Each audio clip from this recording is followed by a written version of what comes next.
Pakistani media کے journalist سے بات کرتے ہوئے انہوں نے اپنا یہ پرسپیکٹو رکھا ہے کہ جب پیلسٹینین ایڈمنسٹریشن نے اور اس کے ساتھ حماس نے بھی ڈونلڈ ٹرمپ کے پروپوزل کو ایکسیپٹ کر لیا ہے یا ویلکم کیا ہے تو ہم بھلا کیا کر سکتے ہیں. Nothing could be far from truth. یہ situation D G I S P R نے اگر واقعی ایسا کہا ہے, مجھے نہیں پتا انہوں نے کس ورڈز میں اس کو کہا ہے, لیکن اگر انہوں نے واقعی ایسا کہا ہے تو ان کی یہ اسٹیٹمنٹ جو ہے وہ شدید لا علمی یا انسینسٹیوٹی اور بے حسی کے اوپر مبنی ہے. اس کی وجہ یہ ہے کہ حماس کو کوئی آپشن نہیں دی گئی. ان کو صرف یہ کہا گیا ہے کہ یہ 20 پوائنٹ کا نقطے,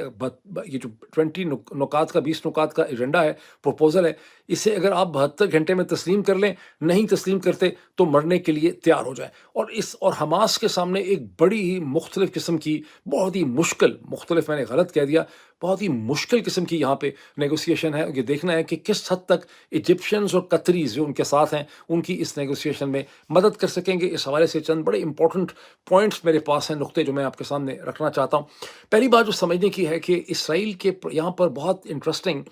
پاور ڈائنامکس انلیش ہو گئے ہیں, بہت انٹرسٹنگ, بٹوین امریکہ کے صدر ڈونلڈ ٹرمپ اور اسرائیل کے پرائم منسٹر بینیامن نیتن یاہو کے درمیان میں بڑی انٹرسٹنگ پاور ڈائنامکس یہاں پہ ہمیں نظر آ رہے ہیں. اور وہ ڈائنامکس یہ ہیں کہ دونوں کے دونوں جو ہیں وہ صرف ایک نقطے کے اوپر ان کا اتفاق ہے, وہ یہ کہ دونوں چاہتے ہیں کہ فوری طور پر اسرائیل کے جو ہوسٹیجز اور یرغمالی ہیں, جس میں سے کہتے ہیں کہ 20 زندہ ہیں اور 28 کے ریمینز اور ان کی لاشیں جو ہیں وہ واپس مل سکتی ہیں, وہ فوری طور پہ کہ ملے تو دونوں کے پولیٹیکل وسائل جو ہیں وہ کسی حد تک حد ہوتے ہیں.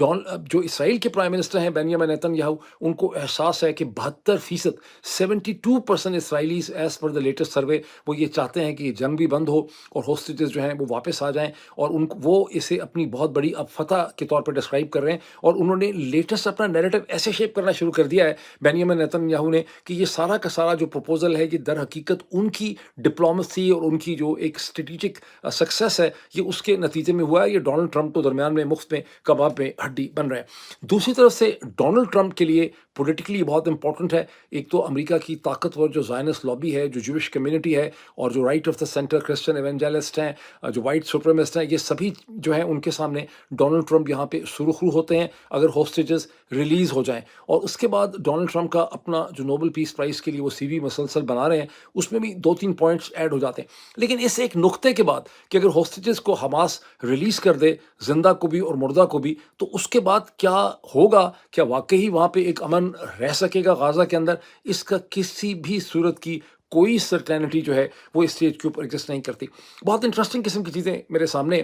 فار انسٹنس جو پاور ڈائنامکس ہیں اس میں آپ یہ دیکھیے کہ ایکسیوس ایک پبلیکیشن ہے جس کو میں اکثر پرو اسرائیلی پبلیکیشن کہتا ہوں, لیکن یہ ایک ایسی پبلیکیشن ہے جس کے پاس امریکہ کی ڈیپ سٹیٹ تک بڑی زبردست قسم کی ایکسیس ہے. ایکسیوس کی ایک سٹوری یہ کہتی ہے کہ جب ٹرمپ کو یہ پتہ چلا کہ حماس نے ان کے پروپوزل کو, جو 20 پوائنٹ پروپوزل ہے, اسے انہوں نے ایکسیپٹ کر لیا ہے, تو ڈونلڈ ٹرمپ نے بڑی ایکسائٹمنٹ کے ساتھ بینیامن نیتن یاہو کو کال پلیس کی. بینیامن نیتن یاہو نے بڑا ٹھنڈا سا جواب دیا. انہوں نے کہا کہ مسٹر پریزیڈنٹ, یہ تو انہوں نے ایکسیپٹ نہیں کیا, یہ تو بالکل جو ہے ایک طرح سے نہ کرنے والی بات ہے. اس پہ ڈونلڈ ٹرمپ جو بڑے ایکسائٹڈ تھے کیونکہ حماس نے ان کی تعریف بھی کی, ان کو بہت غصہ آیا, اور انہوں نے اکارڈنگ ٹو دی ایکسیس انہوں نے یہ باقاعدہ انہوں نے کہا, نیتن یاہو کو کہا کہ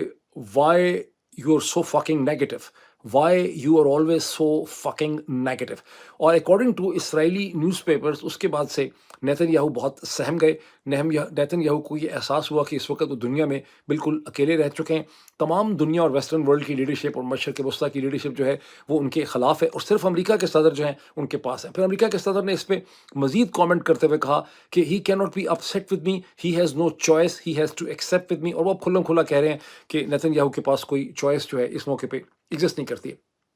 گزشتہ 2-3 دن میں وائٹ ہاؤس نے وہ تصاویر بھی ایشو کی جہاں اسرائیل کے پرائم منسٹر بینیامن نیتن یاہو ایک پریپیئرڈ اسکرپٹ سے قطر کے امیر سے اور ان کے پرائم منسٹر سے فون پہ معافی مانگ رہے ہیں, اور یہ تصاویر کو اسرائیل میں بہت غور سے دیکھا گیا ہے. According to New York Times اس وقت ڈونلڈ ٹرمپ کے سامنے پورا ریجن ہے. اس ریجن میں ترکی بھی ہے, اس میں مصر بھی ہے, اس میں قطر بھی ہے, اس کے اندر سعودی عربیہ بھی ہے, بیکاز یہ اس میں سے سعودی عربیہ, یو اے ای اور قطر تو ڈونلڈ ٹرمپ کے فائنینشیئرز ہیں, اور قطر نے 9 ستمبر کے حملے کے بعد جو امریکہ میں دہائی دی ہے اسے ڈونلڈ ٹرمپ کی ٹیم بہت سیریسلی لیتی ہے۔ اسی طرح سے بعض سورسز نے بہت کانفیڈنس سے مجھے یہ کہا ہے کہ ترکی کے صدر رجب طیب ایردوغان جو ہیں انہوں نے ڈونلڈ ٹرمپ کے ساتھ ایک بہت اچھا ریلیشن شپ جو ہے وہ ڈیولپ کر لیا ہے۔ تو امریکہ کی اس وقت کی جو ایڈمنسٹریشن ہے اس کے اوپر قطر کا بھی دباؤ ہے، ایجپٹ کا بھی دباؤ ہے، سعودی عرب کا بھی دباؤ ہے، ترکی کا بھی دباؤ ہے، اور ان کو صورتحال کو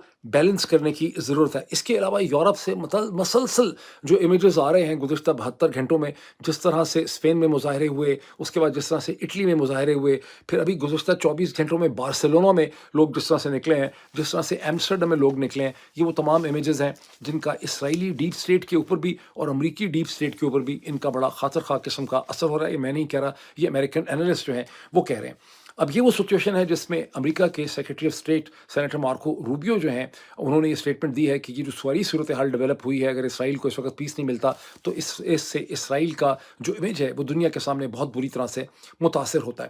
یہ وہ سیٹ آف سرکمسٹانسز ہیں جس میں نیتن یاہو کا اسٹریٹجک گول ابھی بھی یہی ہے کہ مجھے ہوسٹیجز مل جائیں، اس کے بعد میں کسی طرح سے اس پورے معاہدے سے جان چھڑاؤں، کیونکہ وہ بڑے کلیئر ہیں اور ان کے جو ایلائز ہیں وہ بڑے کلیئر ہیں کہ غازہ کو حماس سے پاک کرنا ہے اور کسی بھی طرح سے ایک پیلسٹینین اسٹیٹ جو ہے اس کو معرض وجود میں نہیں آنا۔ نیتن یاہو اپنی یونائٹڈ نیشن کی اسپیچ میں یہ کہہ چکے ہیں کہ لوگ یہ کیوں کہتے ہیں کہ میں ہی پیلسٹینین اسٹیٹ کو نہیں مانتا، میری تو ساری کی ساری جو کینیست اسمبلی ہے وہ پوری کی پوری میں صرف 9% لوگ جو ہیں وہ ایک پیلسٹینین اسٹیٹ کو سپورٹ کرتے ہیں، 91% لوگ یا مور دین 90% لوگ جو ہیں وہ اب ایک پیلسٹینین اسٹیٹ کو سپورٹ نہیں کرتے۔ تو یہاں پر اب کوشچن یہ ہے کہ کیا امریکہ کے صدر ڈونلڈ ٹرمپ جو ہیں وہ ہوسٹیجز کے آگے امن کے اندر یا کسی پیلسٹینین اسٹیٹ کے حوالے سے سیریس ہے؟ اس کی کوئی بھی سبسٹینٹیو ایویڈنس جو ہے اس اسٹیج پہ ایگزسٹ نہیں کرتی۔ یہ وہ صورتحال ہے that makes me very worried about the future of all this جو ابھی ہو رہا ہے۔ ابھی اتنا ہی، جیسے یہ سچویشن مزید انفولڈ ہوتی ہے میں مزید اس کا ایک انالیسس آپ کے سامنے لے کر آؤں گا۔ ابھی اتنا ہی۔